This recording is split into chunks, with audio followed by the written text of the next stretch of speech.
This show is spontaneous. Our researchers are asking members of the studio audience if they'd like to join in the show by asking me a question, either one of their own or one we can supply. And then we just shuffle them up and hope for the best. Wish me luck.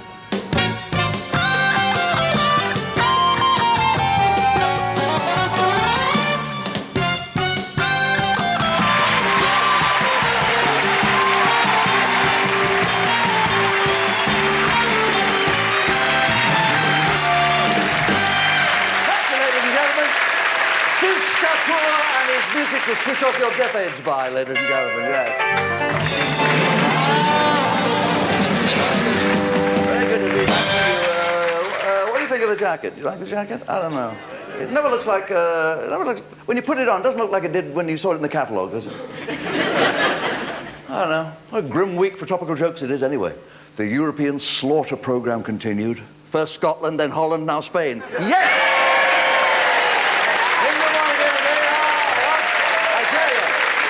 It was great to see something in a Spanish net other than our bloody fish. One psychologist said that England doing well at football gives us all a love boost. Explains why I haven't had my leg over since 1966.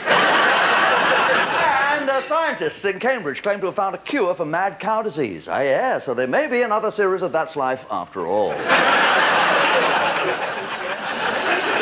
Because yesterday was the longest day of the year. It certainly was if you were in waiting for the postman. Yeah, now we all know how Princess Di feels, suffering for a royal mail that fails to deliver what it legally promises. Oh, yes. Stick it to 'em, Bob. Tell it like it is. I can't seem to get royal affairs off my mind, you know. I saw that headline, Dickie Bird bows out, and I thought, blimey, Camilla's dumped Charles. And Prince William, he was 14 yesterday. And Diana didn't join in his birthday tea because, well, she wrote him a card, but after she'd licked the envelope, she was full up.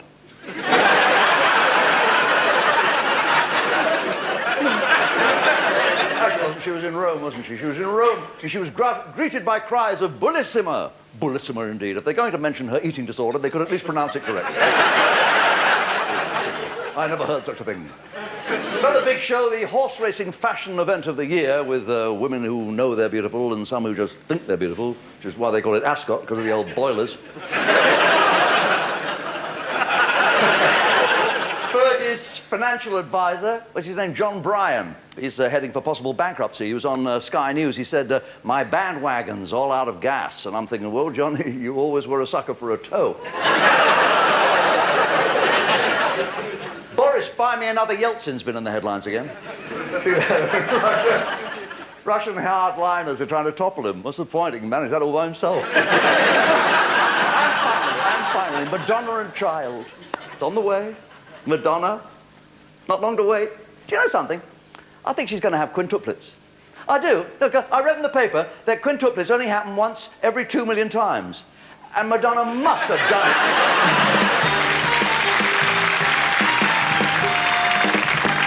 Could I have a first question, please? What's in your glass, Bob, and what does it do for you? You mean this glass here? Honestly, this is tap water. I am drinking as much as I can while I can still get it, because you know there are another 4 sunny days in this country. And there's going to be some water company executive earning his $250,000 a month by telling us to cement over our gardens and take a bath with a fat friend and drink our own urine. You know, if we actually want to... If we want to find out if there's a Loch Ness monster in Loch Ness, all we need to do is give Loch Ness to the Yorkshire Water PLC company, and it'll be empty in a year. Why do we spend millions of pounds importing millions of gallons of H2O from France? Why? All in fancy bottles. You know, what's that margarine called? I can't believe it's not butter. Perrier should change their name to I can't believe I just spent 67 pence on a drink of water. Why do we buy it? Because it's got fancy labels on it. And then it says, oh, it's crystal clear from the mountain springs that sparkle in the pure air of the French Alps. Don't you get a gut feeling there's some fellow behind a garage in Swindon with a hose filling this? They're playing us for mugs. The British public, I'm ashamed of the British public. Queuing up at checkouts in supermarkets up and down the country to pay 84 pence for 2 litres of water just because it's called Evian. Am I the only person in the country who's noticed that Evian, spelled backwards, is naive. May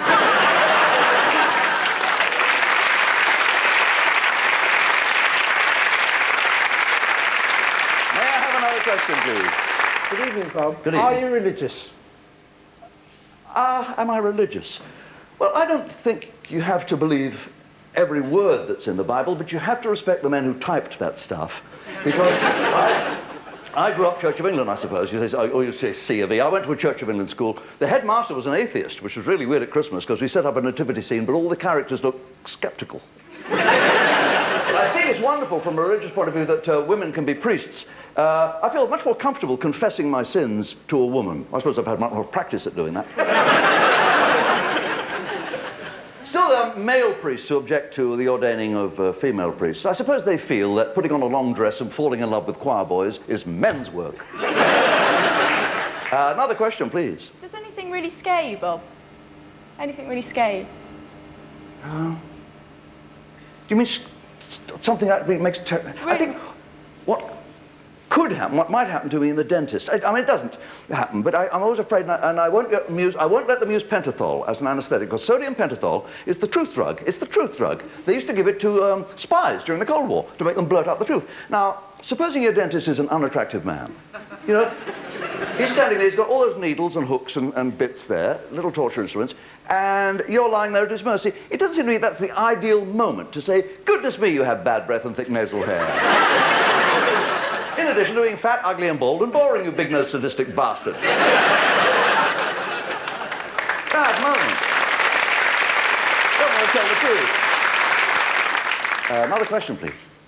At the end of the lottery, Bob, you rip up your tickets. Don't you ever check the numbers?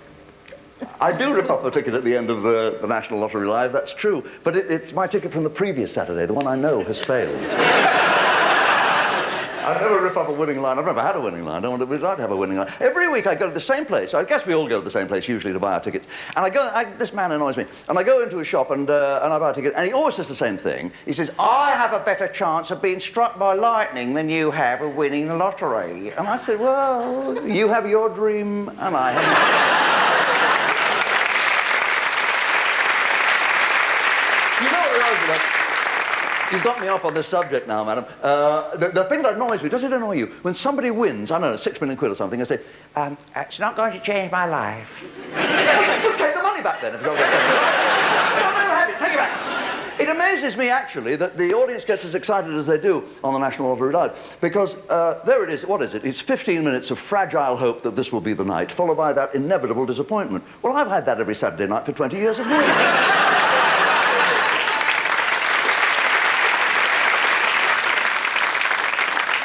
Another question, please. Bob, Sir. we know you're a winner, but what makes you a sinner? You've been listening to my catchphrases. Lord, I know I'm a sinner, but make me a winner. Yes, I have said that every week on the National Lottery. I think what made me a sinner really was infidelity. I think I was, no, not with my second marriage. My first marriage, I was unfaithful. I didn't want to get divorced. And many religions forbid divorce. They command married couples to stay together through anger, hatred, and festering misery, just as God intended. But in my first marriage, did I mention I was married to a woman, by the way? I was married to a woman. And I want to get that cleared up, because I love women. I love women. I think women are probably the number one reason that I'm not a homosexual. And, well... Okay, I had sex with a man once, but I really needed the lift. It's a joke. It's a joke. I'm kidding. I didn't really need the lift. But... Throughout my life as an adolescent and as an adult, whenever I've seen two men kissing, I always thought, oh, great, there's two more women for me. And I must admit, I did stray quite a lot during my first marriage. The naughtiest affair I had, I suppose, was with what they used to call an air stewardess. They're flight attendants now, I think, that's PC. But she was overtrained. I can see her now, sitting up on the bed. I was coming out of the hotel bathroom, and she couldn't snap out of the job. She said, welcome to the bed. Please ensure the bedroom door remains closed at all times. Extinguish your cigarettes. Place my seat in an upright position and prepare for takeoff.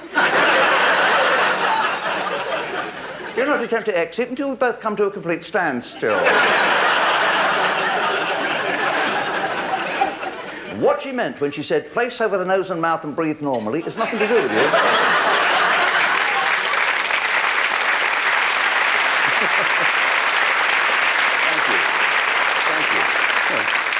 Another question, please. Hi, Bob. Hi. I know you're a great film fan, but what ones have you enjoyed the most that have been made this year? This year? Yeah. Oh, Babe. Has anyone seen Babe? Yeah. Isn't it wonderful? It's all about a talking pig. And, to my surprise, a talking sheep. A talking sheep! Talk about the farmer's worst nightmare.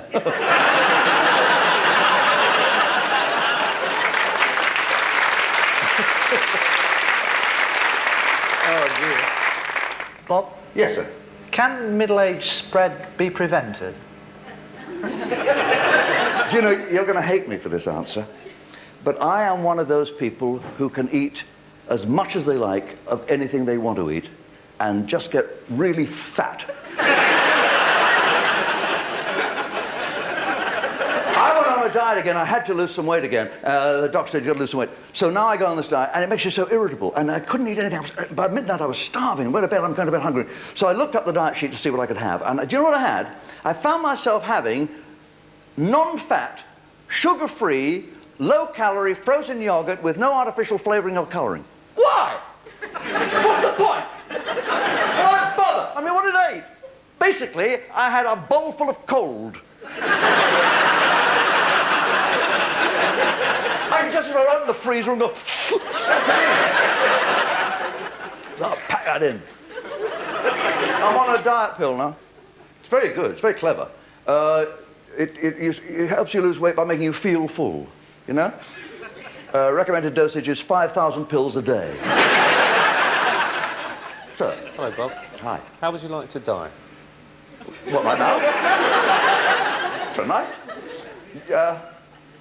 That's a tough question. It's a very good question. You see, neither medical science nor church can determine the exact point of death. They can't agree on the point of death. I think the point of death is it stops cluttering the world up with old people like me. That's the point.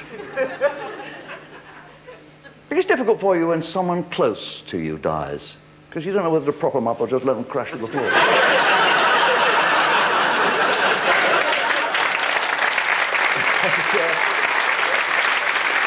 You know, I'm sure you do know this, that there is a society in this country that helps you to die. It's called the NHS. And, you know, Japan is into suicide. In Japan, their best-selling book there, 2 years ago, for a whole year, the best-selling book was a manual of suicide. And did so well, they brought out a sequel to that this year called Can't You Do Anything Right? And in America, they've got this doctor. Have you read about this Dr. Kevorkian, the suicide doctor? And he helps people who want to die to do so. And I can't get over that name. They call him the suicide doctor. Isn't that a contradiction in terms, suicide doctor? I mean, aren't those two words mutually exclusive, like American intelligence? But he helps you to die. He's a suicide doctor. What's malpractice for this man? You live?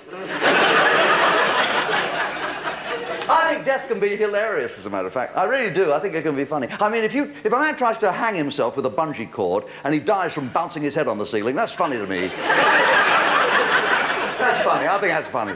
I mean, you see one of those big posters for cruises, you know, and a whole scene is filled with the Pacific Ocean, millions and millions of gallons of water, and right in the middle is the cruise ship, right? And right under the cruise ship, there's a little blue patch, and that's a swimming pool. Listen to me. If you die by drowning in that swimming pool, don't expect me to keep a straight face. My grandfather used to say that he wanted to die making love to a woman. Oh, typical male fantasy, classic female nightmare.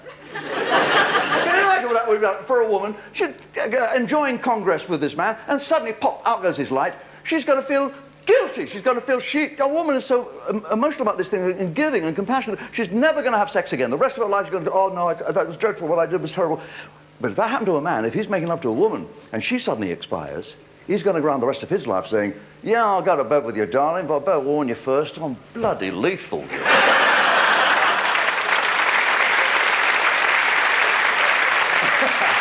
isn't it? Men are pigs. Well, I am anyway. Sir? Bob, I'm getting married in 3 weeks' time. Do you have any advice on how I can keep my wife happy on our honeymoon? Oh, bless you. You're asking the wrong man, you know.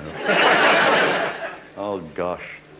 I have never been successful with women. I really can't advise you. I've never, well, yes, once. I met a feminist prostitute who insisted on paying half. That was good. That's once, yeah. Even as a kid, I never learned, really. When I was about 14, you know, that's when a boy discovers that his favourite toy is no longer his teddy bear. And I was 14, I was locked in. I thought I had locked my bedroom door, but I found I hadn't. And my mother walked in my bedroom, found me doing something I shouldn't have been doing, and she said, you keep that up, you'll go blind. Because I was trying to poke my eyes out with a stick, you see.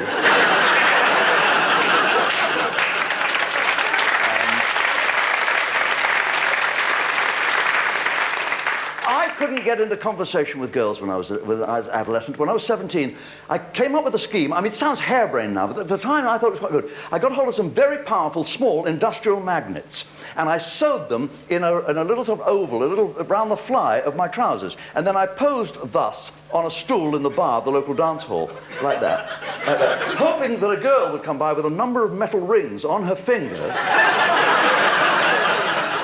Entering my field of magnetism, her hand would fly into my fly, as it were, and this would be an elegant way of striking up a conversation.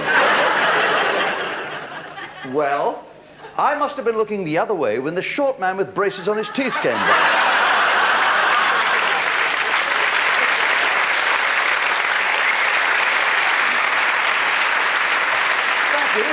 Pretty woman from North Carolina, rated very highly on the series with you last year, and she's returned from New York to do it again. Her recent chart hits with Feel Like Making Love with Heatwave and Daydreaming with Robotics, her new album will be released soon, but she's free right now. This will be Jocelyn Brown.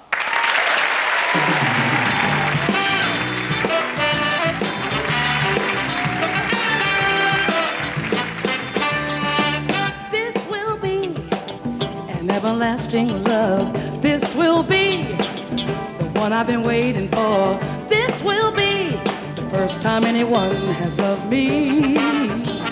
Ooh, I'm so glad you found me in time. I'm so glad that you rectified my mind. This will be an everlasting love for me. Ooh,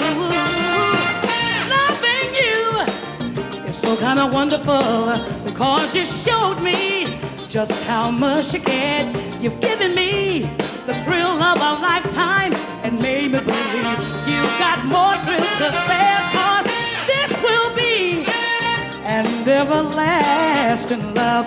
Oh, yes it will. Woo. You brought a lot of sunshine into my life. You fill me with happiness I never knew. You gave me more joy than I ever dreamed of. No one can take the place of you. This will be you and me. Yes, sirree. Eternally. Hugging and squeezing and kissing and planning together forever through rain and whatever. Yeah, you and me. So long as I'm living, true love I'll be giving to you. Be certain, cause you're by my side, baby. Hey.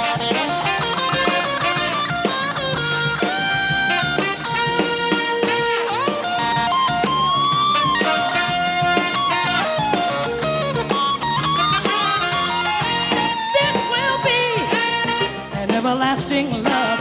This will be the one I've been waiting for.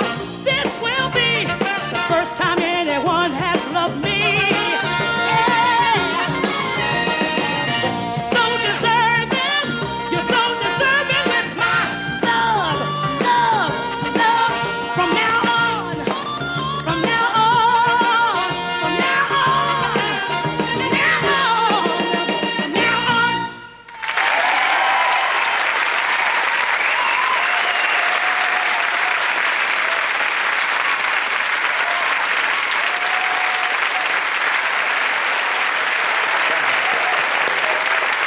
Brown. Ladies and gentlemen, here's where you now put me on the spot.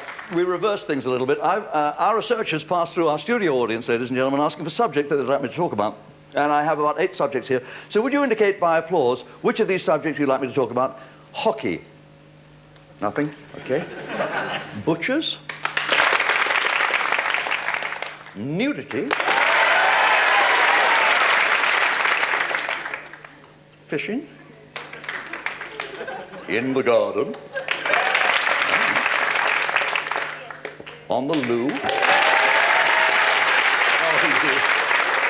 What a lot. Helicopters. Hotel sex.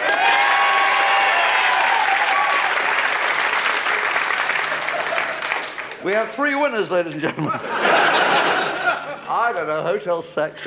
Kick off with that, I guess. I did stay at a sleazy hotel once where I phoned down for a sandwich and they sent up 2 hookers. Hotel sex. And I stayed at a very, very posh hotel. I mean, really fantastically posh in Park Lane. It was so expensive, the complimentary breakfast was £29.95. But they were very complimentary. They said, "You look terrific eating that, sir." I like to sleep in the nude. I like to sleep in the nude, which is all right, except for those really long flights. And I travelled recently to Barbados on Concorde. And do you know, on Concorde, I don't know if you know this, they have real silver and real china.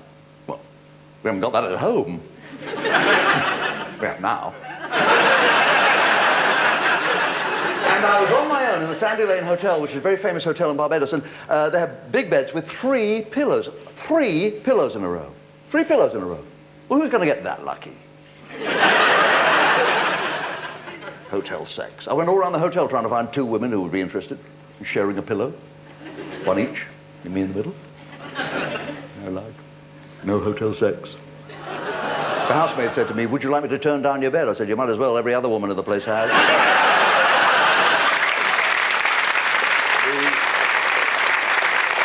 It's a very nice hotel, but it is a little bit snooty. I was there once with my wife. We were celebrating our wedding anniversary, and I said to the head waiter, he was very like this, I said, "I'd like the crab toasted." And he raised a glass of wine to my wife and said, "Your health, madame."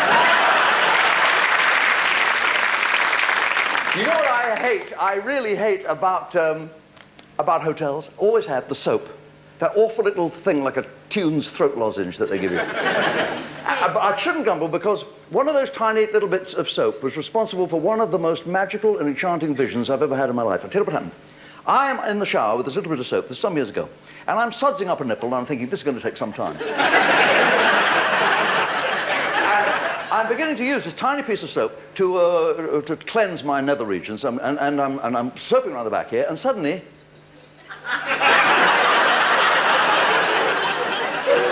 it's disappeared, the soap has disappeared.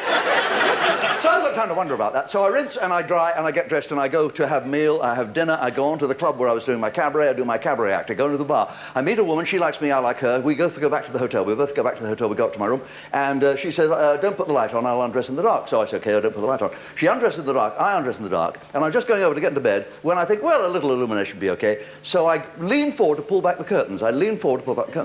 At that moment, at the moment when you least want it to happen, it may be the leaning, I don't know, exerts a certain pressure, and from one of my lower body cavities, I'm trying to put this delicately, please, I expelled a very large quantity of vapor. And I thought, well, that's kettled the romance, she won't like that. But do you know, she never even noticed because she was transfixed by the vision of a room full of moonlit bubbles.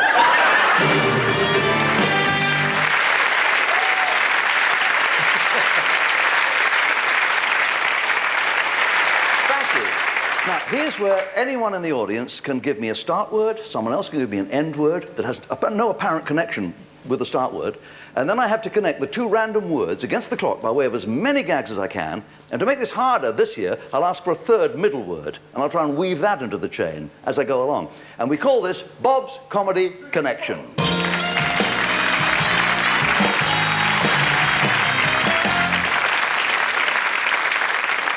What I need is, if you have a start word for me, it can be any word at all as long as it's in the English dictionary. Put up your hand, and if any word I will accept from any member of the audience. It must be at random. I don't know what it's going to be. That's quite important. If you have a word for me.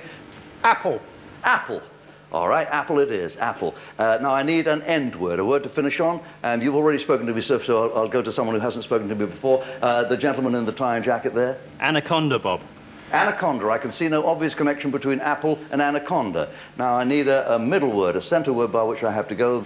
Pollution at the seaside. Pollution at the seaside. That's a long word, that's a hyphenated. Is that hyphenated? Connect apple with anaconda by way of seaside or pollution. Here we go. An apple is good for you if it's red or if it's green. That sounds like colour prejudice. I'm sorry about that. It sounds like bigotry. Now, bigotry is what an Italian says when he sees a Canadian redwood. Oh, what a bigotry. That's a bigotry. Colour prejudice is something you don't want to know about. Really, colour prejudice is a pigment of your imagination. But it's a point of view. View is an aspect. You get your aspect if you bend over in a hen run. Yeah. Oh, that's what's known as getting henpecked. Henpecked is a husband who's afraid to tell his pregnant wife that he's sterile. That's henpecked for you. He's afraid. Afraid is a fear. Fear is a phobia. Phobia is when you're really scared of something. A fear of spiders is arachnophobia. A fear of train spotters is anorachnophobia. Train spotters, spot. X marks the spot. In Roman numerals, X is 10. X is 10. X is 10 is the phrase that was used as the basis for the famous French philosophical movement, existentialists. Existentialists. X is 10, existentialists. I didn't think so either. Okay, let's go back to the French movement. A movement is a motion. Going through the motions. That's what someone would have to do if they were inspecting pollution at the seaside. You'd be going through the motions.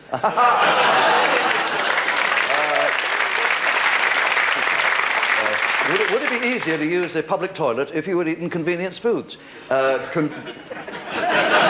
Convenience food at the seaside, let's say at the seaside, is ice cream, usually, isn't it?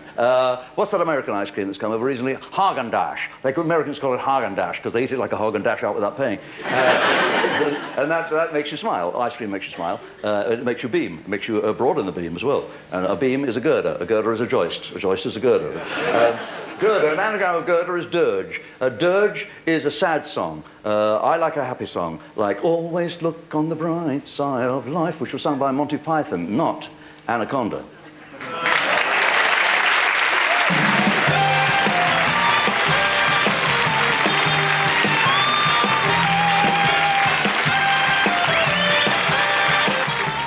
A slightly earlier start for Bob next week on BBC1, 9:15.